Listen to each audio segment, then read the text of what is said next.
ধারাবাহিকভাবে আমরা আমাদের কাজগুলো করে যাই, তবে কাজগুলোকে সুন্দর করে রাখার জন্য আমরা আমাদের যে রেসপন্স গুলো আসবে সেই রেসপন্স গুলা কিন্তু আমরা একটা ফাইলের মধ্যে দিব, এখান থেকে রেসপন্স আউট করব।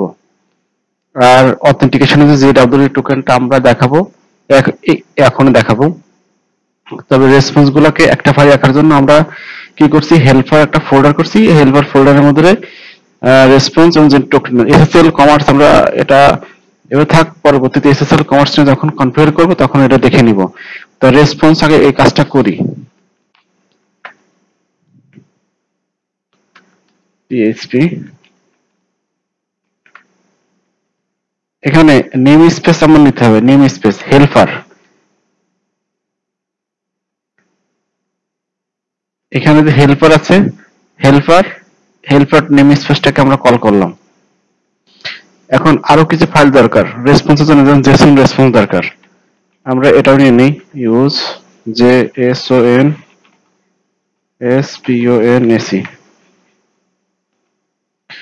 অবশ্যই এইচটিটিপি জেসন রেসপন্সটাই আমরা নিব। এরপর স্ট্যাটিক্যালি যে PSP parse error not expression দরকার সেটা আমরা নিয়ে নিই। Use PSP H PARSE parse not EXPR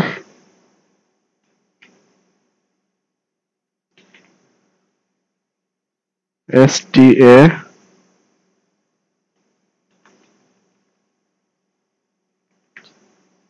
statical PSP PAR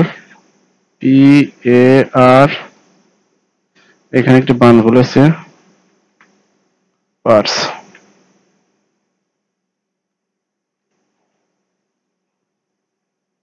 একটু সমস্যা আছে, আমি আবার লিখে নিই।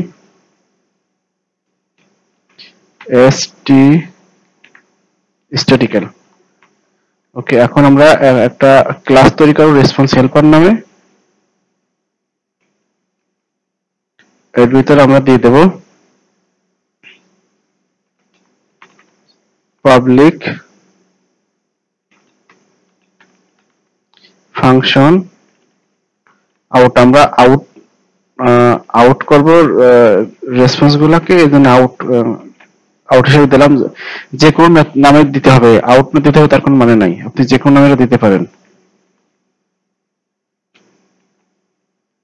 MSG data code message data এবং কোড, এই তিনটা আমরা পাস করব আর কি। তো রিটার্ন রেসপন্স হিসেবে আমরা এই তিনটা জিনিসকে নিয়ে আসলাম। মেসেজ সমান এমএসজি, ডেটা সমান ডেটা কোড, এগুলো আমরা ইউজ করব। যেমন ওটিপি কোড, এই জিনিসগুলো তো আমরা আসেন। এখন পিএসপি জেডব্লিউ টোকেনটা আমরা ইউজ করতে গেলে পিএসপি জেডব্লিউটি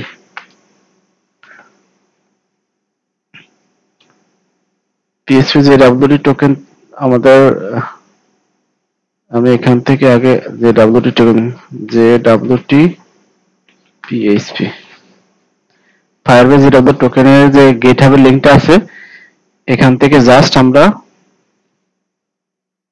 এটা ইনস্টল করে নেব।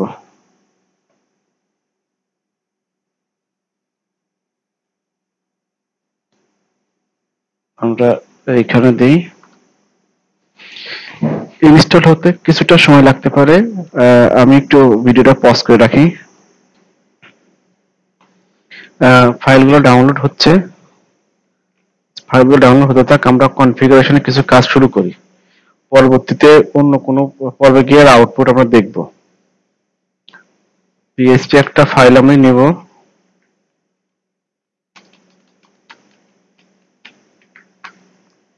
এবং এখানে ডকুমেন্টেশন আমরা দেখিতে পারি এখানে কি কি নিছে, জেডব্লিউটি কি এবং এই যে এই দুইটা ফাইল, ঠিক এই দুইটা ফাইল আমরা নিয়ে নেব। অবশ্যই এটা নেম স্পেস আমাদের ইম্পোর্ট করতে হবে, কারণ এটা হেল্পারের মধ্যে আছে।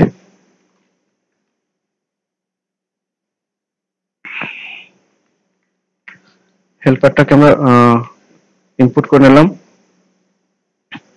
এবং ইরোডের জন্য একটা এক্সপ্রেশন আমরা করে নিই, না হলে পরে করলেও হবে, জাস্ট দিয়ে নিলাম। এখানে আসার পর কি বলতেছে, আমাদের একটা কি দরকার, এই যে কি এবং পেলোড, এটা আমরা টোটাল কপি করি দেখে দেখে। তা আমরা এটাকে এর নাম দিই যে ডাব্লিউটি কি নামে থাক, এবং এই যে কি নামে থাকবে এটা কিন্তু একটা ইএনবি ফাইল থেকে এটা কি কিন্তু দিতে হবে, না হলে কিন্তু পাবে না। তো এটার একটা কি দেই 1 2 3 XYZ BCD। এটার পুরো ফুল একটা টিউটোরিয়াল আমি তৈরি করবো চিন্তা ভাবনা করছি, একটা ফর্ম দিয়ে এবং A to Z।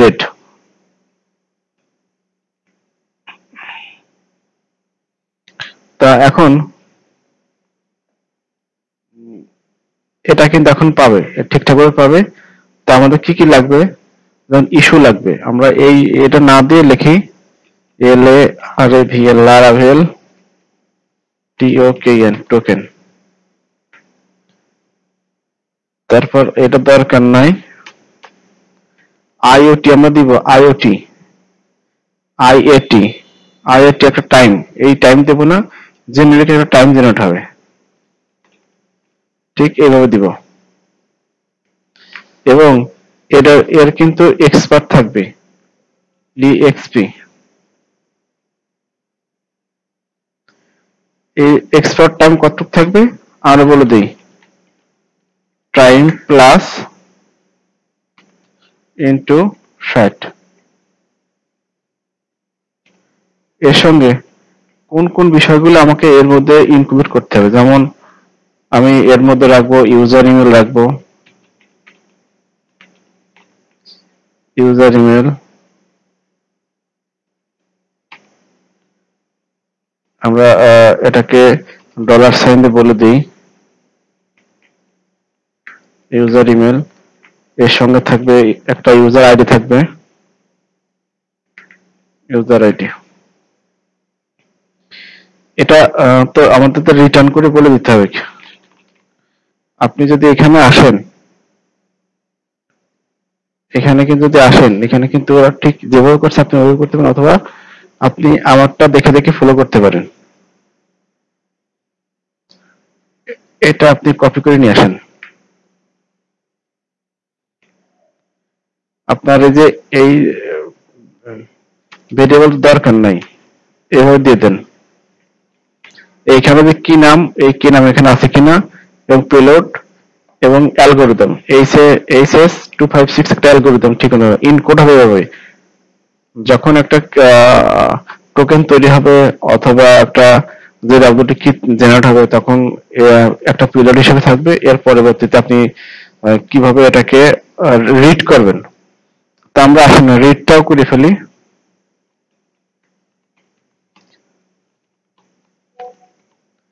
Public function read token,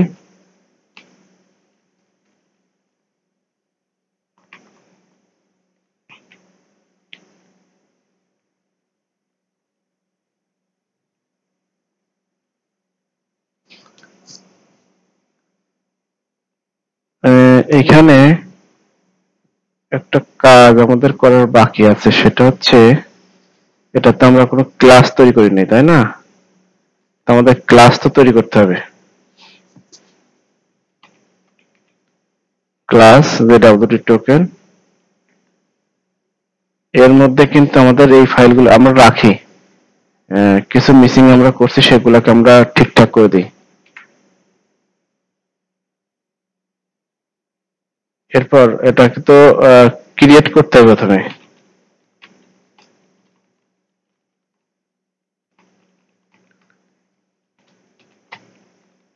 create token, এর মধ্যে এটা আমরা দিব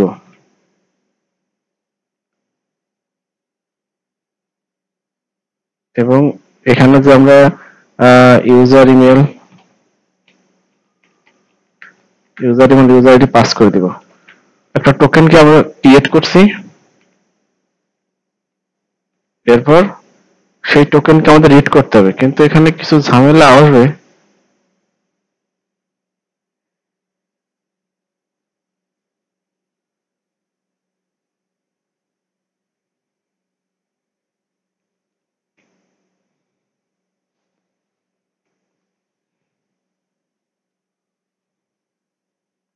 এটা এখানে আমাদের দিয়ে দিতে হবে, তো ঠিক আছে।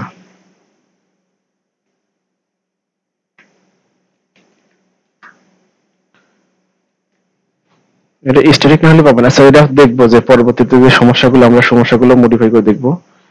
তবে আমাদের টোকেনকে ডিকোড করতে হবে।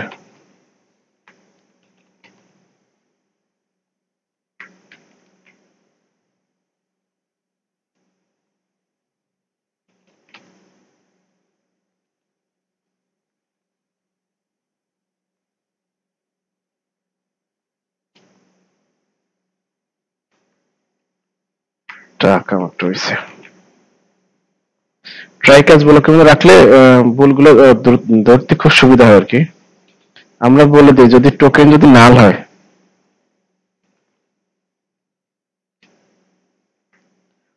টোকেন যদি ইজিক্যাল টু নাল হয়,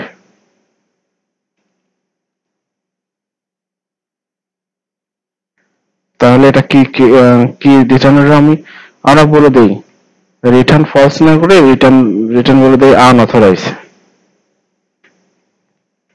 না হলে ডিরেক্টলি আনঅথরাইজ রেজাল্ট দিয়ে দেবে। আর যদি আনঅথরাইজ না হয়, যদি নাল না হয়, যদি টোকেনের মধ্যে কিছু থাকে,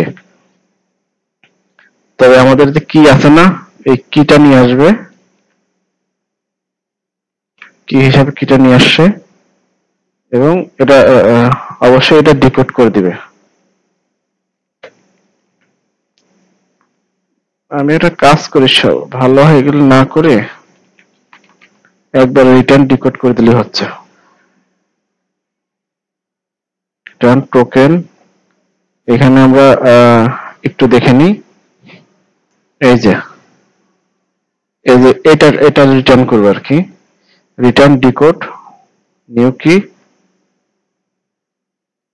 ঠিক আছে।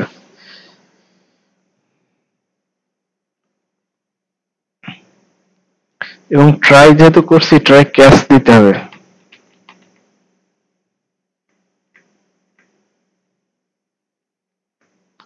আনঅথরাইজ না দিয়ে প্রথম অবস্থা আমরা কিন্তু ইয়া করতে পারি, ডেভেলপমেন্ট পারপাস ইরোডটা যদি বোঝার জন্য আমরা এটা দিয়ে মেসেজ দিয়ে দিতে পারি। যখন ডেভেলপমেন্ট শেষ হবে তখন আমরা আনঅথরাইজ দেব। আমরা চাই না কোনো ইউজার তার অরিজিনাল ইরোডটা তার সামনে আসুক ফ্রন্ট পেজ থেকে। তো আমরা মোটামুটি যে ডাব্লিউডি টোকেন এবং রেসপন্স হেল্পার কিন্তু দুইটার কাজ আমরা কমপ্লিট করে ফেলছি।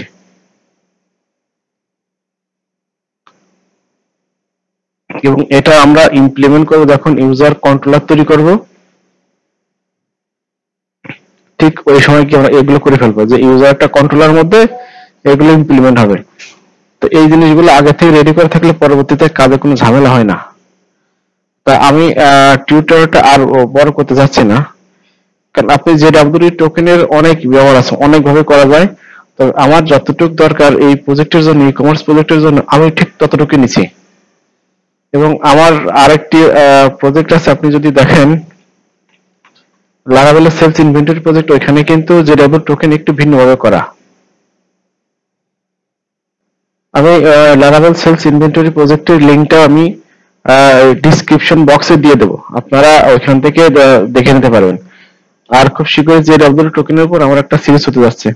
তা আশা করি আজকে এই পর্যন্তই। আগামী পর্বে আমরা একটা ইউজারকে লগ ইন করাবো, অর্থাৎ ইউজার যখন লগ ইন করতে ইমেল দিয়ে অটোমেটিক্যালি তার ইমেল একটা ওটিপি কোড যাবে, ওই কোড ভেরিফিকেশন করার পর সে লগ ইন করতে পারবে, তার আগে সে করতে পারবে না।